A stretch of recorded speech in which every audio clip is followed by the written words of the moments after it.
Okay. Hi, Mary. Mary, would you mind adding your title to your name? Oh, Thank you. yeah. Hi, Thanks. everyone. Okay, well, welcome. This is our Meet Our Community panel focusing on our wonderful, talented leadership team that does all kinds of really great work supporting our students and our teachers and our families. And so, as if you've been part of some of these other conversations, you know that I really want this to be as much of a Q&A as possible. So we really invite your questions. You can put them in the chat or you can just unmute and ask those questions. But we really want this to be an opportunity for your questions to be explored. I will start by just going around our panel and asking them to introduce themselves. And my panel, if you wouldn't mind just giving kind of a brief overview of the work you're doing with a particular attention to, how your work is impacting student experience. And then from there, we're just going to open it up to a conversation with you all. Um, so I'm going to go around and allow folks to introduce themselves. They've put their titles in their names, so if you lose track of who's who, you can kind of reference that as well. And in no particular order, I'll start with you, Rajaswari. And some of you may have met Rajaswari on my tour team. And so, Rajaswari, if you wouldn't mind introducing Yes, yourself and sharing a little bit absolutely. about that, the work you're doing with students. Thank you. Yes. Well, welcome everyone. It's good to see you again. I am Rajeshwari Sachdeva. I am assistant head of school for Justice, Equity, and Inclusion. It is a brand new role to the school. It's an inaugural role, started in July. I have about 20 years experience in education, been in the classroom in public school and an independent school as an educator, teacher, and then as an administrator in diversity and inclusion in my prior school. And so I'm happy to be here. The role is new. And so there are quite a few things that I do. And I work both directly and indirectly with students. And I'll explain that. Directly with students is I actually go into the classrooms and have JEI lessons. For example, for our early learning program, I went into the classrooms and taught about hairstyles and hair textures. We do a lot of teaching about skin tone. So we thought in conjunction and pairing with our Spark teacher, how about we focus on hair textures and hairstyles? So that was for great conversations with our early learners about different hair styles and textures.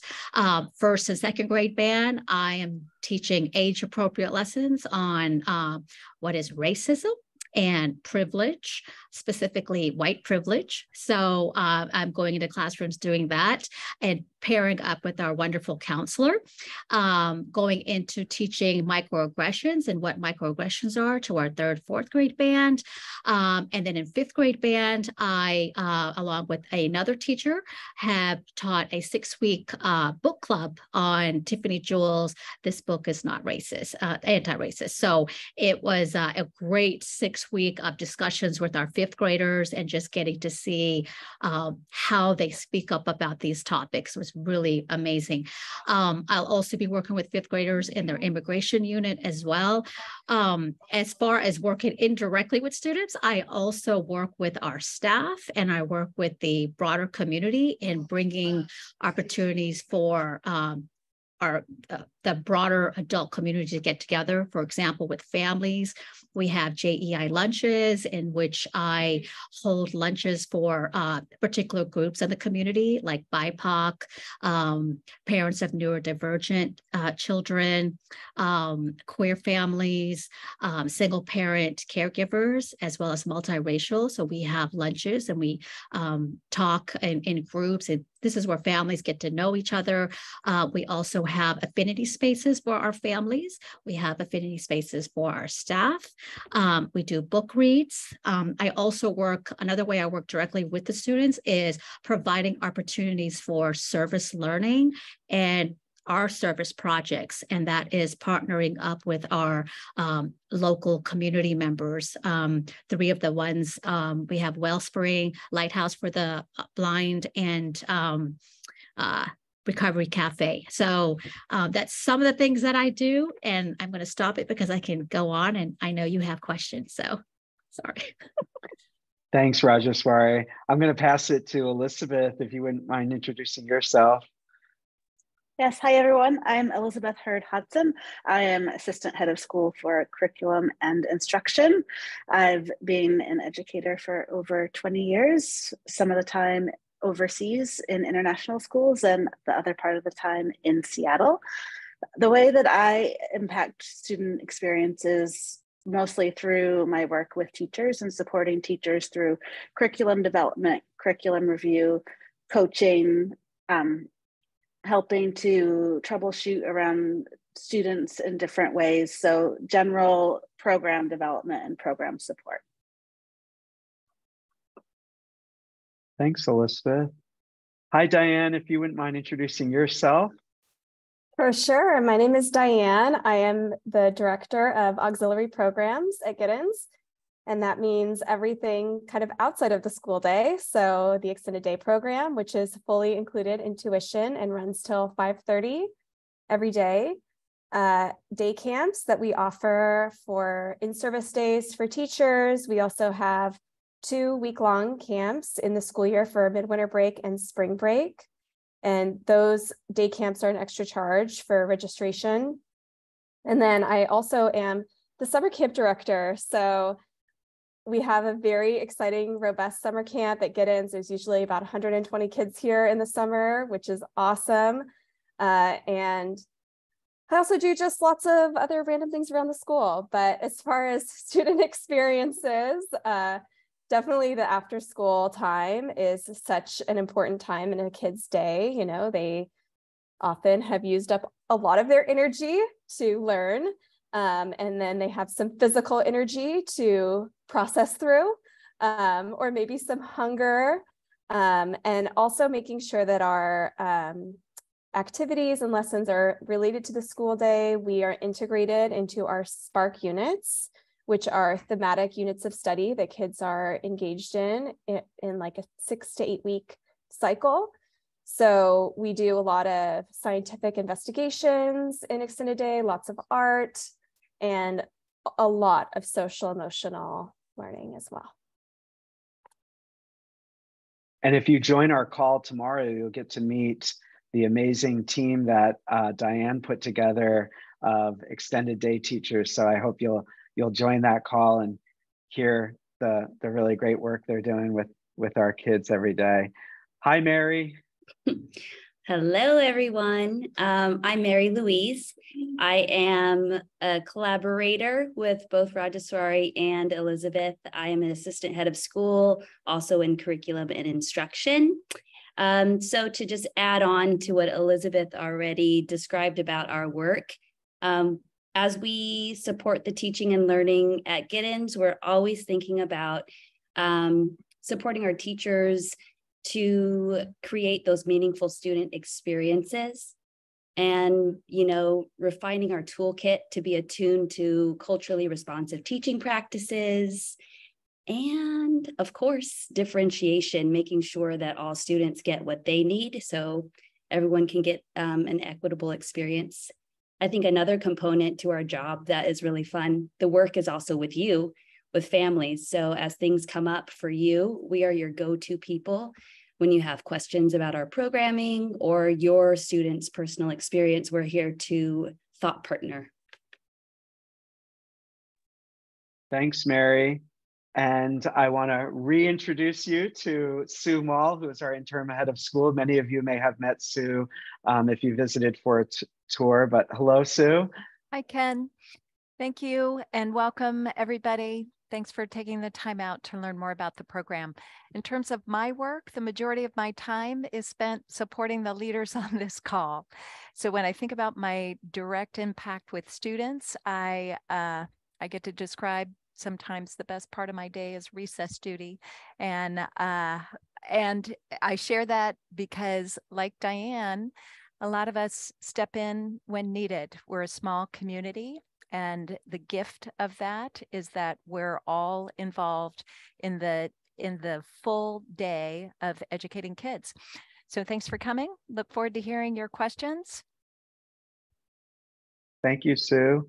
Okay, families, this is your opportunity to learn more about the work these folks are doing. So feel free to unmute or put your question in the chat, and we're happy to be in conversation.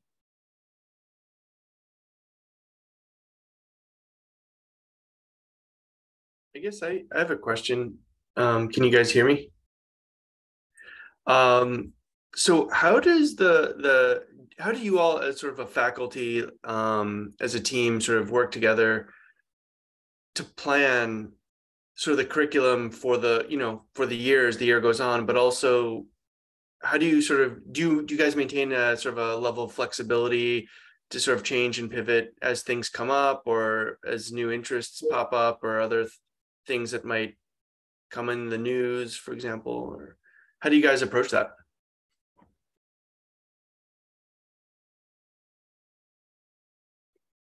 I think I'll take this one. Sound good? Well, first of all, as Sue mentioned, we're a small team, and we're in a lot of communication. So there's a lot of informal checking in with each other and sharing with each other about what's happening for students and what is happening in our community, and also keeping a pulse on, of course, what's happening in society. I think there's a lot about our curriculum that has a lot of structure, for instance, in our Spark program. So you can look at what is the foundations of a student's experience at every grade level. However, we're always open to the emergent themes that come up, whether that be from a student's perspective and a student's desires and inspirations, or it's from an event that's happened that is really causes us to pause and take a moment to be engaged. Part of our mission, is to be really justice oriented, also to be an advocate for yourself and for others. We always have to keep a pulse on what's happening in humanity. So yes, there's a lot of flexibility, and it's a constant conversation, and we like to stay creative. And to add to that, Mary mentioned that we have a structure and established curriculum with our Spark and math and literacy, but within that, there are lots of opportunities for student voice and choice. So for example, if our fifth graders are exploring their Spark unit on immigration, within that they have flexibility to choose an area that they want to uncover more about. So there's another opportunity for flexibility and encouraging student choice. And I can also add on to Elizabeth and Mary. Another way that we kind of pivot sometimes from the curriculum or the curriculum map is, like, again, in the moment, if something arises between students and maybe they need a little bit more understanding of the situation, intent versus impact. So we would go in and talk about that, right? So the intention versus that impact, and having those meaningful conversations and understanding what that means. And so that's another way that we kind of go looking at what we teach for the students. It's very student-centered.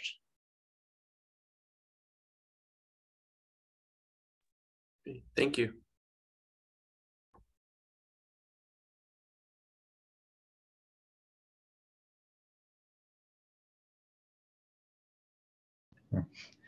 Hi, I wanted to ask a question about the service learning components to the education. It sounds really interesting to me, and I just want to know, like, how often are they doing service projects, and what age does that start? Okay, so before Giddens has always had a history of service. And that's one of the things about justice, is actually doing the action work of it. Before COVID, there were partnerships, and then COVID came, right? And so there were a lot of that was limited in terms of physically going to spaces. We also, a lot of spaces, now we're in a new location. Many of the places that is close by, there are age limits. However, we can go around that because we have partnerships already established right now. Wellspring Family Services, all of our kids actually were involved in a service project with Wellspring, and they are continuing with that project. The project is creating these affirmation cards. I just got some delivered to me from our third graders. But like, for example, you know, these kinds of cards that they create says, "You are awesome, caring, beautiful." These cards, and it rotates every single grade, including the early care, does these affirmation cards, and we deliver it to Wellspring. I deliver it there. And so they put them on these backpacks that go home that have non-perishable food items. And so every weekend. So, and all the students had a lesson about that. It was food insecurity, age appropriately. So they know exactly where this is going. And so, and we have this throughout the whole grade band. Another service that we do, another partnership we have is Lighthouse for the Blind, which is just a couple of blocks away. They just started this year bringing in fifth graders to tour their building. And Lighthouse for the Blind is an organization in which more than half of their employees are either blind, blind deaf, or blind with disabilities.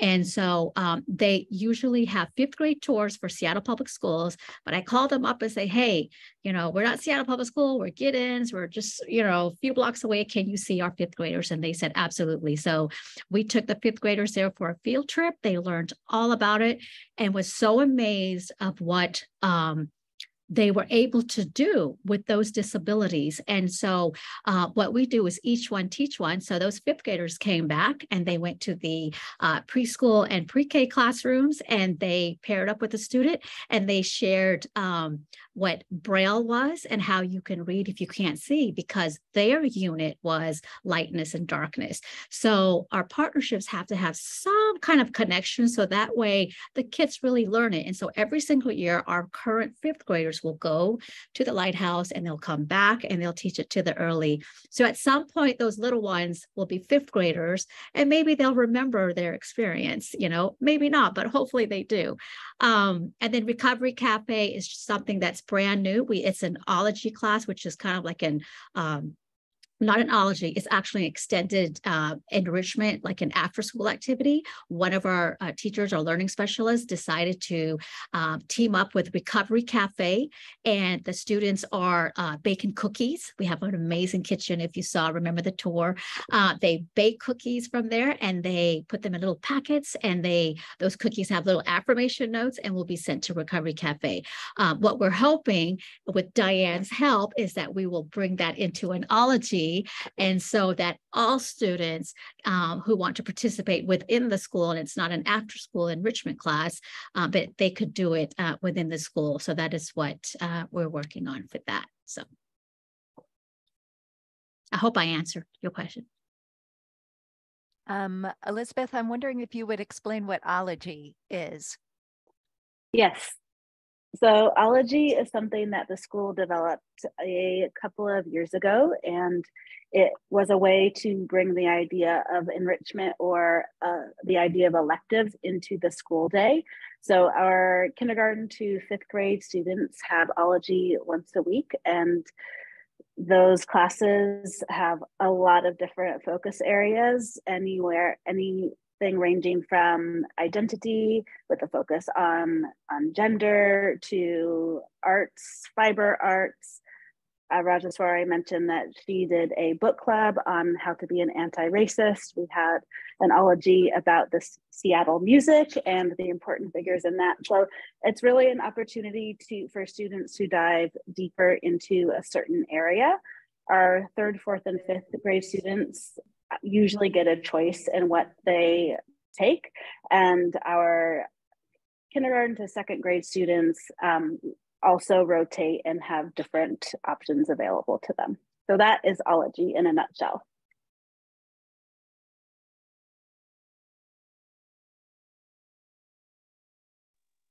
Hi, this is Stefan. Can I, I don't want to interrupt, but can I ask a question? Please do. I'm just curious from your perspective as educators, how do you manage these kinds of lessons in EDI and anti-racism where the children don't really have not yet learned the context of which that is set in, right? I mean, we all have obviously a rich context and experience with all of this. We have learned about history. We have heard about the racial struggles in this country, but the kids, they don't have this experience. So it's sometimes hard to understand what you are trying to convey if they don't have that essential context. Could you explain a little bit more how you integrate the actual learning context with these efforts that you just described? Absolutely. So I'll give you an example of our first, second grade band, where I'm going in and talking about specifically what racism means and white privilege. And the way that I'm doing it is the way it's age appropriate. So a way that they can understand. And so I'm using, for example, this book called Race Cars. And it is a fabulous book in teaching about racism and specifically white privilege. Nowhere does it mention humans. So it is a story about two best friends who are cars. One is a white car and one is a black car. And so before I go into that, I talk about rules. Who makes the rules? Are all rules fair? Okay. And so the book is about two best friends, race cars, white car and a black car. And they do races, but the race committee, which is a committee of white cars, right? And so I have it projected on the screen. I said, well, this is the race committee who makes the rules. What can you tell me about this committee? And the kids will look at it and then they'll say, oh, well, the tires are a different color. I said, well, what else can you tell me? And then someone will say, well, they're all white cars. Okay. And so we go on and we talk about the rules that the race committee makes that makes it not fair for the black car. And so as we're getting into the story, kids start to put two and two together, and you would start to hear conversations like, oh, well, this is about like the time when Black people couldn't vote, when they weren't able to vote, right? So that's how we start talking about that. And we do it in a way that brings their curiosity and their questions, right? So it's about introducing this book and actually introducing like what is racism and privilege, and particularly white privilege, right? And so I started this end of December. I go there each week with our counselor, Miss Burge, and I do these lessons, and it's amazing the questions and the thought that goes into it. And you would have some kids who get so passionate and they say, well, it's just not fair. That race committee is not fair. It's all white. That's not right. And so you can hear all of that. And they're just like 6 and 7 year old, right? And so, but again, nowhere do I mention humans, right? It's cars. And so we do it in an age appropriate way. Thank you. Thank you. I hope I answered that. Yes, you did. It's very cool. And I think just to add a little bit more onto that, Rajeswari, thank you so much. Great specific example there. But there's an anti-bias framework that's really a good example that Teaching Tolerance provides to educators.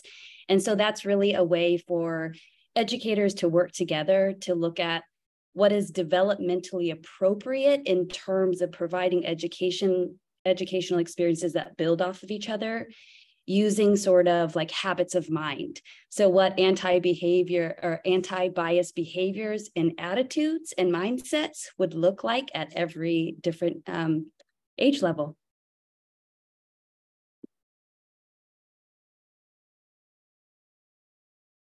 I have a question for the panel with respect to developing the curriculum and staying current with, with today's pedagogical methodology and approaches, what are some of the considerations that you take into account as you help and work with teachers to develop those curricula for mathematics, literacy, etc.? And yeah, how do you make those decisions, and how do you ensure keeping on top of that? Yeah, I can start, and Mary, if you want to jump in at any point, feel free. I'd say, so Mary and I are newly started in July, so we are still in the discovery process and learning what parts of the curriculum have been established for a long time and what parts have been brought on pretty recently. What I will and can say is that when we look at the curriculum and look at the practices that are put in place, we really look at data and how our students are being successful and how the programs we have in place or the strategies we are using are impacting our students in a positive way.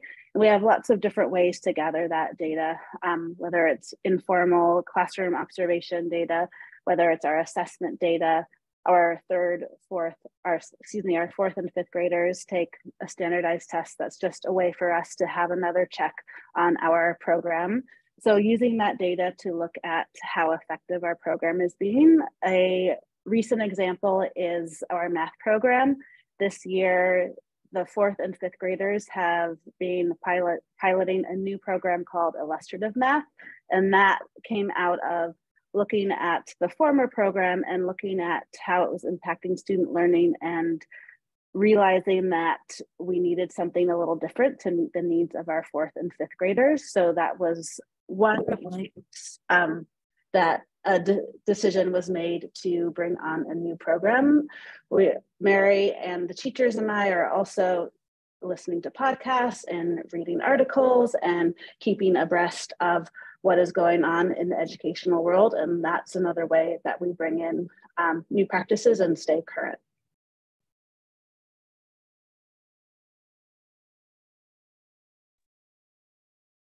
I think just to highlight particularly that last piece that Elizabeth spoke about, I think what really drew the 3 new assistant heads into this community was understanding that we were walking into an environment that already had a very strong community of practice, and that really the entire school is a learning environment, and that culture was already cultivated here. So creating that space for people to share ideas, to be involved in an inquiry process when we're thinking about kids and the things they're going through as individuals, but also how we think about our literacy practices, and as Elizabeth shared, math practices, and also how we can better engage or engage differently with any social studies topics. It's all about that conversation, and it's all about creating that space for people to bring up problems of practice and come together as educators to think deeply about what part of it is a problem. Is it how we're teaching, what we're teaching? How do we continue to push ourselves to raise that level of engagement?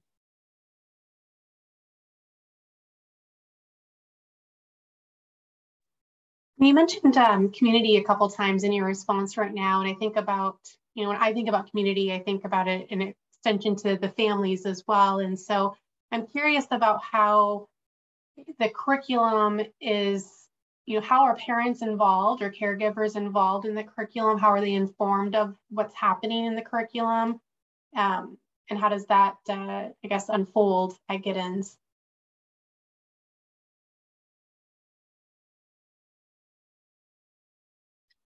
I can start on that one. So the first part of your question was really about how parents know what kids are learning. Is that right, Erin? Yeah, I mean, what kids are learning, how parents can get involved with that, along those lines.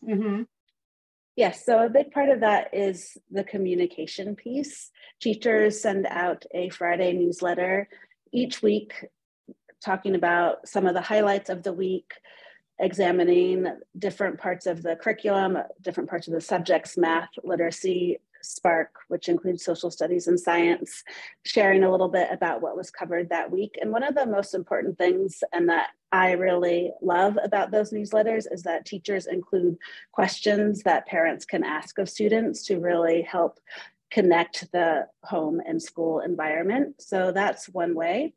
Another way is that when classes are engaged in a certain subject, often there will be a call out saying, hey, we are exploring this and we'd love to hear from people who have expertise. Could you come and talk to us? Could you come share with us? So that's one way. One way that just happened is that we had a few parents come into the 1-2s and share about their experience with celebrating Lunar New Year, and the 1-2s had their own Lunar New Year celebration. So that's just a small example. And yes, I will also say that we really want to be partners with parents, the leadership team, as well as families. So we are in regular communication, whether that's to the whole grade band or a class or with certain families, to make sure that we are supporting your child and supporting you in this learning journey. So having a partnership is another way parents are involved. Thank you. No, that's helpful. I like the weekly questions just as a way to like reinforce that on a regular type of cadence. So thank you. Mm-hmm.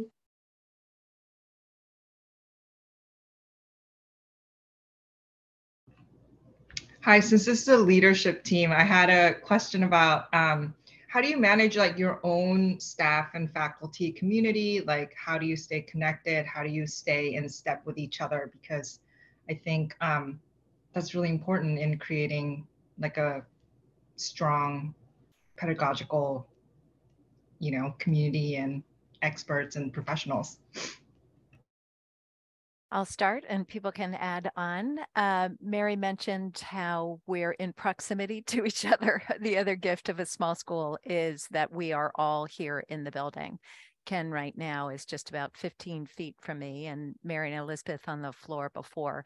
So where the physical proximity does facilitate the daily interactions that we can have in person instead of over email. Though we do utilize email as well and have formal meeting structures. So we have a full leadership team meeting on a weekly basis. The assistant heads and I have a regular meeting schedule. Just the curriculum and instruction and I have a regular meeting schedule.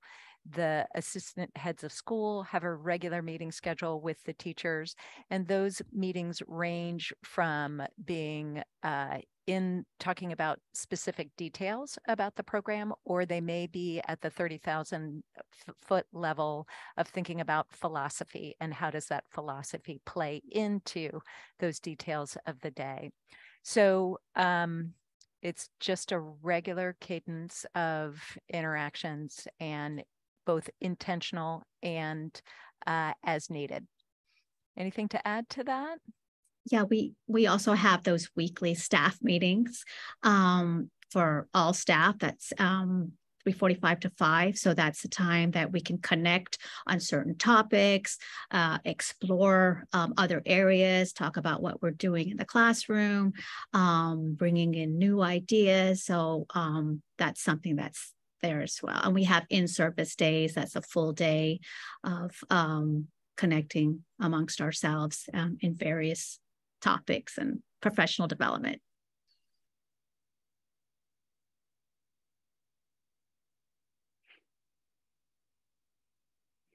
Can I ask another question? And it actually reminded me that when we were visiting, I don't think it was explicitly discussed, and that's new communication technologies for children to use. And it seems rather natural these days that children start to use phones and smartphones and iPhones and iPads and start to use Twitter and Facebook relatively early on. I'm just curious about your educational philosophy around this, and also how you work with potential, I would say, discordant views on this. So I think parents have quite different opinions about how and when their children should be introduced to this. So how do you manage this, and what is your overall philosophy?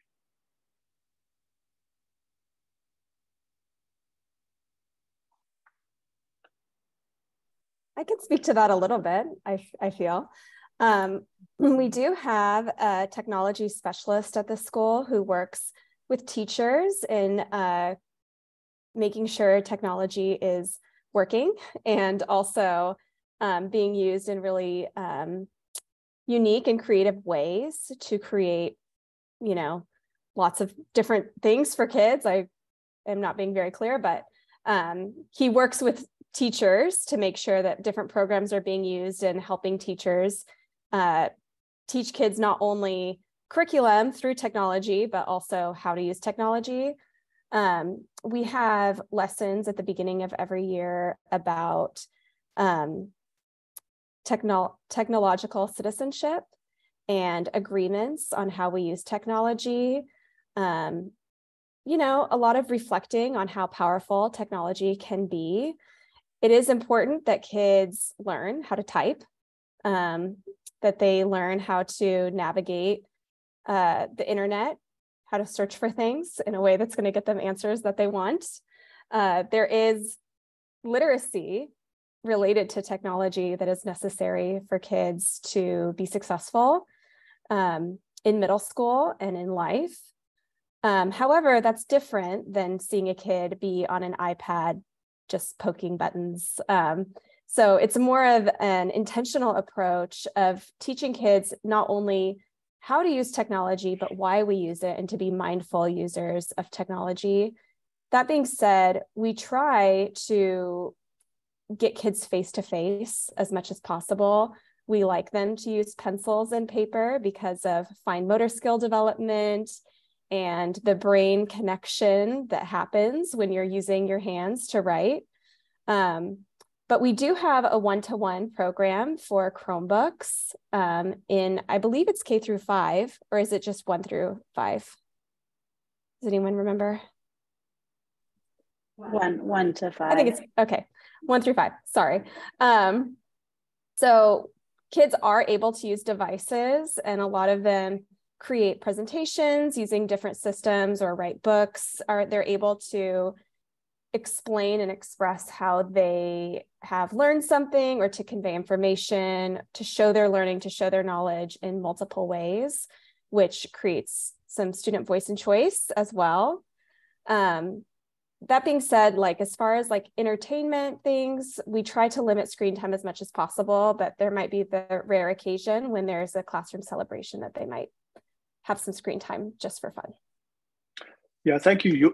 You said mindful, and I'm curious about your strategy, how to have kids understand that these technologies are also an amplifier of harm that can be done.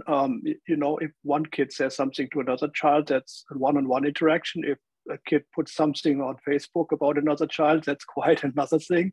So how do you early on address these challenges, these amplifying mechanisms that we have now for, you know, potentially harmful information? Yeah, I would say that I haven't experienced at Giddens with the age of kids that we have like too much of issues with that. Definitely when kids are getting into 5th grade, if they're texting each other, some things may come up, you know. But typically what we've decided as a school that if something happens online outside of school and it's still impacting the school day, it still has to do with school. So addressing if there's social harm being done on the internet at school is necessary. And I think part of that is those lessons in the beginning of the year where they're learning about citizenship in using technology and the agreement that they have to use it for learning, to use it kindly, that it's a privilege to use technology and that privilege could be taken away if it's not used mindfully.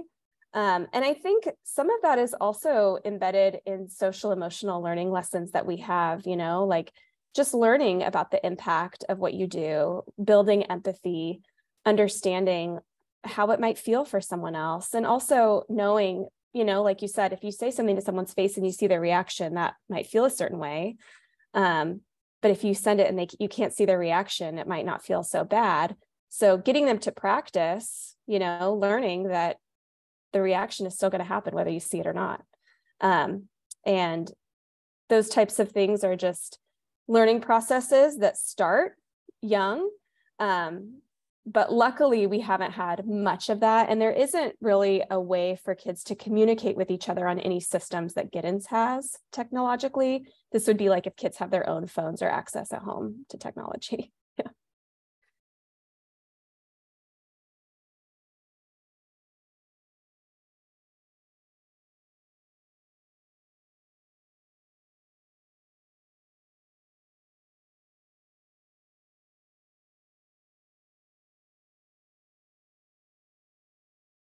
I could kind of bounce off of Stefan's question.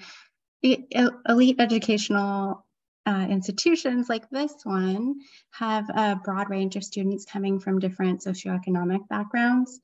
Wondering kind of thought processes around safeguarding the children such that families may have no idea which students are in scholarships, which aren't.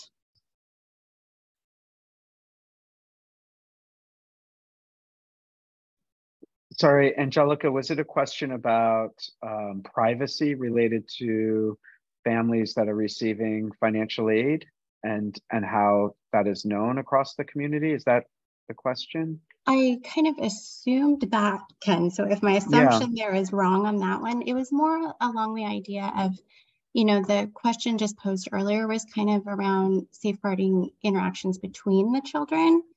And inherently, kids can be mean. We all know that. We've been through experiences. So ways that the school might help with that, so that if there are instances of students being able to notice what children are coming from different backgrounds than others, what might I'm thinking of things like shoes, coming to school with different quality of shoes or different quality of backpacks. Kind of that how to help with that broad discrepancy in socioeconomic status to help safeguard from different instances of possible harassment or discrimination, to help them have a positive learning experience.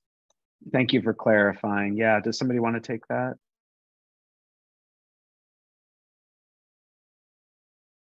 I mean, I can start and then someone jump in. You know, it starts with actually just having conversations and educating, having lessons on empathy, understanding, those social emotional lessons, right? You know, all of those lessons that happen throughout the day within the classrooms, whether it be a specific SEL or not, that's something right there that helps. You know, I've been here since July and I haven't come across any situation like that.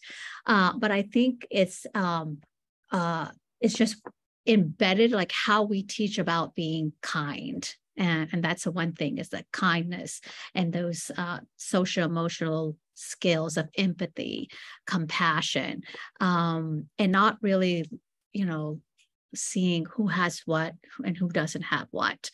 But I think it's just the lessons that actually happen on a day-to-day basis. And that kind of deflects those kinds of situations if they happen, or if they happen to, I have not heard of anything like that happening. So I'm not quite sure if it has at Giddens, but I know that there's a lot of lessons going on just building those empathy skills and kindness. I'll jump in. Thanks, Rajaswari.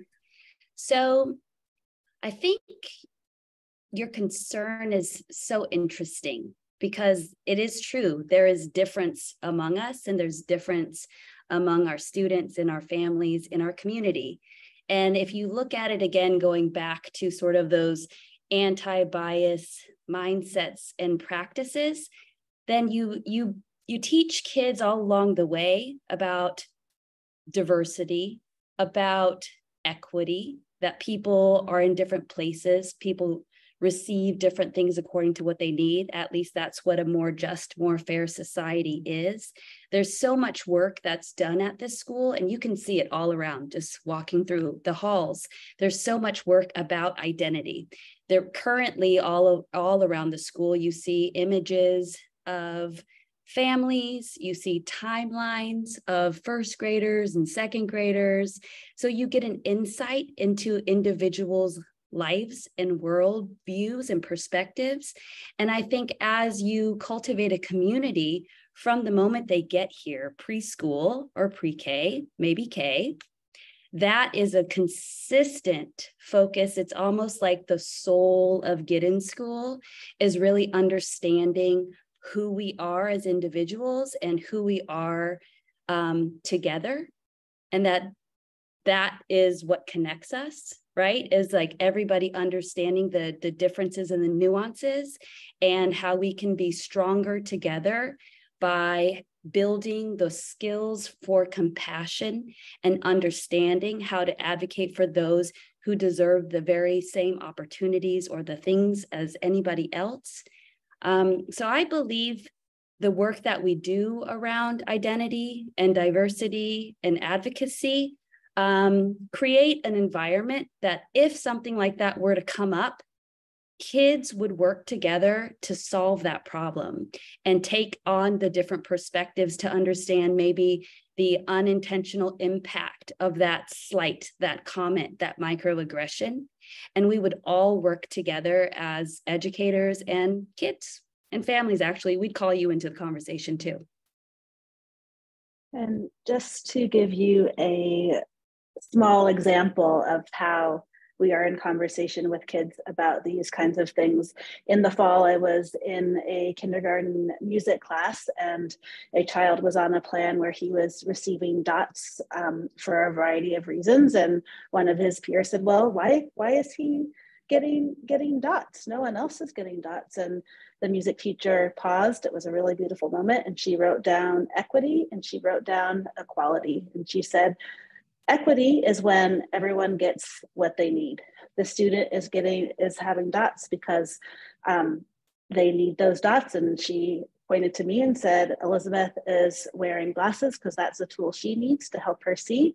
And then she described equality. We were happening to have our ice cream social that afternoon. And she said, at the afternoon social, everyone is going to get the same. That's equal. And she was able to explain that to kindergartners in a very beautiful way. And our teachers are very well equipped to have those conversations in the moment when those things arise. I think too, I know a lot of people are wanting to speak to this question because I think it's a really interesting question. I think too, I was a teacher at Giddens before I was in this role, and I am around the school and I see what teachers are doing even now. And we intentionally design our Spark units for the beginning of the year to always be about something about identity or about social studies, communities, something along those lines.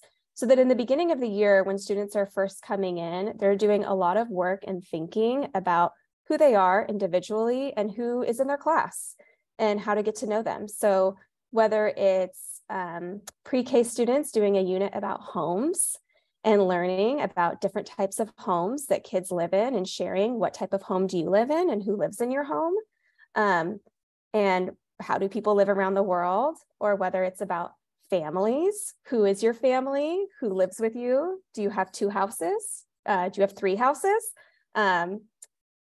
or whether it's about like community helpers and who is in your community and who helps you and who do you help, and are there jobs that are just considered community helpers. And kids have an opportunity to share their own experiences in a way that is always celebratory. And so in any conversation about homes or who lives with you, it's always exciting to share that you live in a house in Leschi, or it's exciting to share that you live in an apartment in Columbia City. And kids are always interested in how each other lives. And it's not coming from a place of who has what, it's coming from a place of who are you?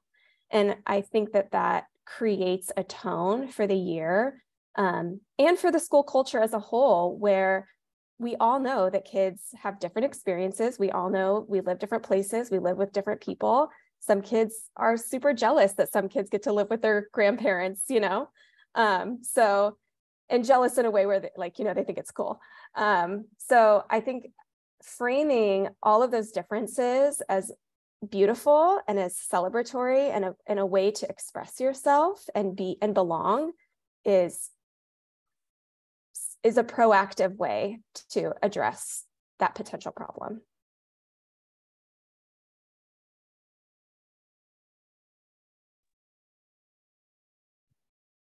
Well, I want to be mindful of everyone's time, and we've really appreciated being in conversation with you. We're happy to continue the conversation if there are other questions.